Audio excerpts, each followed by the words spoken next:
প্রতি বছরের মতো এবারও রামনবমী উপলক্ষে মিছিল হলো হাওড়ায়। রামনবমীর আগের দিন মঙ্গলবার বিকেলে হাওড়ার সাকরাইলে ত্রিশূল, তরোয়াল প্রমুখ অস্ত্র সহকারে মিছিল হয়। জয় শ্রীরাম স্লোগান দিয়ে মিছিলে অংশ নেয় হাজারেরও বেশি ধর্মাবলম্বী মানুষ। বর্ণাঢ্য ওই মিছিলে বিভিন্ন পথ পরিক্রমা করে।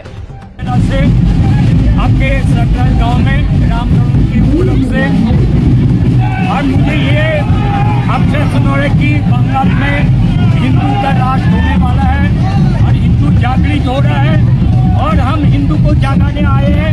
हिंदू को जगा के रहेंगे।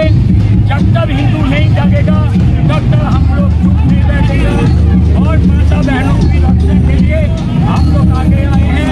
हिंदू सनातन धर्म की रक्षा के लिए এই যে যাত্রা হচ্ছে কি মনে করছেন? দেখুন, এই যাত্রা তো ভগবান শ্রীরামের ভক্তদের যাত্রা। তো অবশ্যই যারা ভগবান রামের মন্দির অযোধ্যাতে পূর্ণ স্থাপন করবে সেই পক্ষে অবশ্যই তো লোকসভার প্রভাব পড়বে, এটা তো নিশ্চিত আছে। দেখুন, ধর্ম সব জায়গায় থাকা উচিত।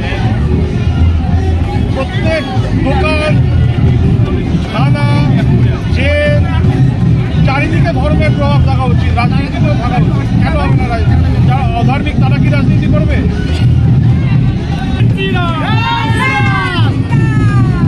এই যেটা হচ্ছে বিভাজনের রাজনীতি বলুন।